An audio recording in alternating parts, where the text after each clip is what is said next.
தமிழ் தலைமுறை சொந்தங்களுக்கு வணக்கம். இன்றைய முக்கிய செய்திகள். 2026 ஜனவரிக்குள் 46,000 அரசு பணியிடங்கள் நிரப்பப்படும். சட்டப்பேரவையில் 110 விதியின் கீழ் முதலமைச்சர் ஸ்டாலின் அறிவிப்பு. மக்களவையின் புதிய சபாநாயகரை ஒருமனதாக தேர்வு செய்ய தேசிய ஜனநாயக கூட்டணி அரசு முயற்சி. சபாநாயகர், துணை சபாநாயகரை தேர்வு செய்வது குறித்து எதிர்க்கட்சியுடன் மத்திய அமைச்சர் ராஜ்நாத் சிங் இன்று பேச்சுவார்த்தை. கடந்த 3 ஆண்டுகளில் மொத்தம் 65,483 இளைஞர்களுக்கு அரசு பணி நியமனம் வழங்கப்பட்டுள்ளதாக சட்டப்பேரவையில் முதலமைச்சர் ஸ்டாலின் அறிவிப்பு.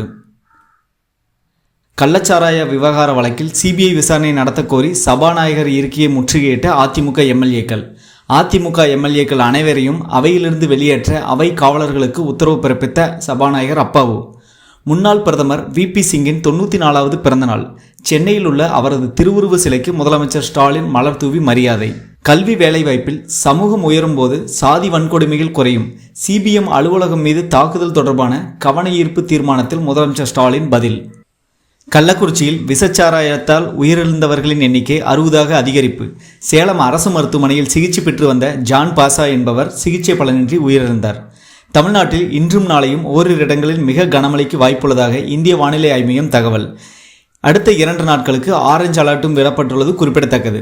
கேரளாவில் பருவமழை மீண்டும் தீவிரம். 9 மாவட்டங்களுக்கு ஆரஞ்சு எச்சரிக்கை. மூணாறில் மண் சரிவு ஏற்பட்டு மரங்கள் முறிந்து போக்குவரத்து தடை. எல்லை தாண்டி மீன்பிடித்ததாக நாகை மீனவர்கள் 10 பேர் கைது. நெடுந்தீவு அருகே மீன்பிடித்துக் கொண்டிருந்த போது படகுடன் 10 மீனவர்களை இலங்கை கடற்படையினர் கைது செய்தது குறிப்பிடத்தக்கது. மேற்கு தொடர்ச்சி மலைப்பகுதியில் தொடர் மழையால் குற்றால அருவிகளில் அதிக வெள்ளப்பெருக்கு. குற்றால 5 அருவிகளில் சுற்றுலா பயணிகள் குளிக்க 2வது நாளாக இன்று தடை. திருச்சி விமான நிலையத்தில் 1,19,00,000 மதிப்புள்ள தங்கம் பறிமுதல். மின்சாதன பொருட்களுக்குள் மறைத்து வைத்து கடத்தி வந்தவரிடம் சுங்கத்துறை அதிகாரிகள் விசாரணை நடத்தி வருவது குறிப்பிடத்தக்கது. மதுரை பெங்களூரு இடையே வந்தே பாரத் ரயில் சேவை நாளை முதல் தொடக்கம். செவ்வாய்க்கிழமையை தவிர்த்து நாளை முதல் திருச்சி வழியாக பெங்களூருக்கு வந்தே பாரத் சிறப்பு ரயில் இயக்கப்படும் என்று தெரிவிக்கப்பட்டுள்ளது.